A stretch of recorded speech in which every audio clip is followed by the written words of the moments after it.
जनता का ध्यान भटकाने के लिए वन नेशन वन इलेक्शन के शिगूफे नहीं छोड़ते। वो जनता का ध्यान भटकाने के लिए भारत देश का नाम बदलने की, इंडिया से भारत करने की गुहार नहीं लगाते। अरविंद केजरीवाल जी देश के मुद्दे, महंगाई हो, बेरोजगारी हो, किसानों पर हो रहे अत्याचार हो, इन मुद्दों के बारे में बात करते हैं। इसका सल्यूशन, इसका हल जनता के बीच रखते हैं और भारत देश को नंबर 1 देश दुनिया का बनाने का सपना लेकर काम करते हैं। बेफिजूल की बातें नहीं करते। और जिस चीज को, हमारी जिस स्कीम्स के चलते आज दिल्ली में सबसे कम महंगाई है देश भर में, सबसे कम महंगाई देश भर में अगर अरविंद केजरीवाल जी के दिल्ली में है तो वो इसलिए है क्योंकि वेलफेयर स्कीम्स अरविंद केजरीवाल जी ने शुरू करी, जिसे भाजपा के लोग रेवड़ी कहते हैं अरविंद केजरीवाल जी रेवड़ी बांटते हैं। मैं भाजपा के लोगों को कहना चाहूंगा कि ये रेवड़ी नहीं, ये प्रीपेड सेवाएं हैं। प्रीपेड कैसे? इन सारी सेवाओं के लिए आप टैक्स भरते हैं। गरीब से गरीब आदमी भी आज इस देश में टैक्स भरता है। जीएसटी लगा लगाकर हर वस्तु पे आज आपको टैक्स भरना पड़ता है। वो टैक्स कहां जाता है? सरकारों के खजानों में जाता है। कुछ सरकारें हैं इस देश में जो वो पैसा आपका लूट लेती हैं, लेकिन अरविंद केजरीवाल जी की और आम आदमी पार्टी की सरकारें हैं इस देश में जो आप ही का पैसा इन सेवाओं के माध्यम से आपको वापस देती है। इसीलिए जब कोई भाजपा का नेता आपको कहे कि रेवड़ी लेते हो, सरकारें तुम्हें रेवड़ी देती हैं, तो बोलना ये रेवड़ी नहीं, ये प्रीपेड सेवाएं हैं, इसके लिए पैसा हम भरते हैं टैक्स के माध्यम से।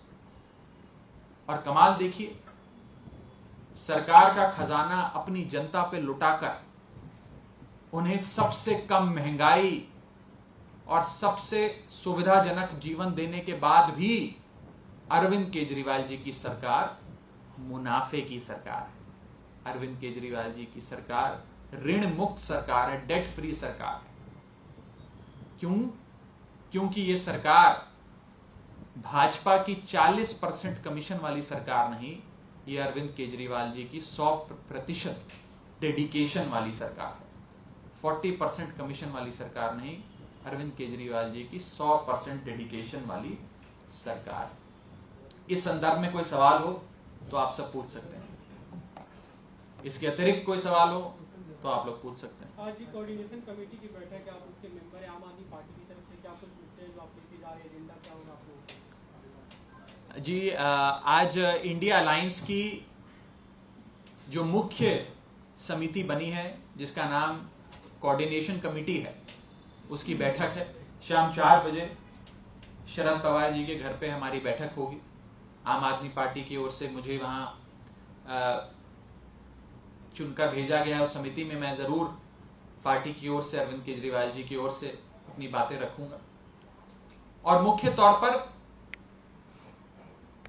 क्या वो एजेंडा होगा इस अलायंस का, वो कैसे हम लोगों के बीच लेकर जाएंगे, चुनाव प्रचार कैसा होगा, सीट शेयरिंग कैसे होगी, इन सारे विषयों पर विस्तार से चर्चा करेंगे। और जब चर्चा से एक समाधान निकलेगा, एक कंक्लूजन बनेगा, वो जरूर आप सबको समय पर बताया जाएगा।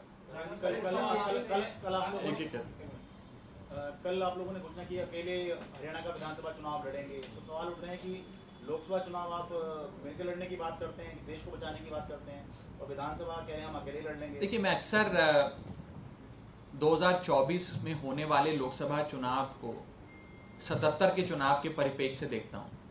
1977 में भी एक शक्तिशाली सरकार थी जिसने देश की जनता पर महंगाई, बेरोजगारी, हिटलरशाही थोप दी। और उस महंगाई, हिटलरशाही और बेरोजगारी से देश को बचाने के लिए तमाम राजनीतिक दल इकट्ठे हुए और साथ आकर राष्ट्रीय चुनाव साथ में मिलकर उन लोगों ने लड़ा। एक जनता पार्टी का बैनर बना जिसमें वामपंथी भी थे, जनसंघी भी थे, सोशलिस्ट भी थे, कम्युनिस्ट भी थे।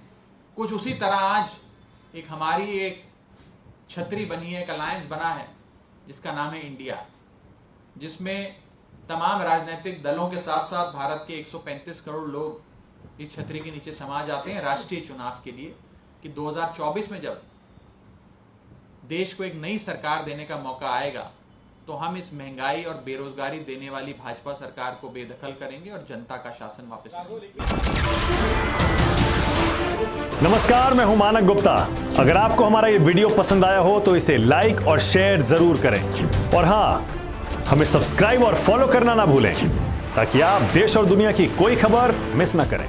तो जुड़े रहिए हमारे साथ और देखते रहिए न्यूज़ 24।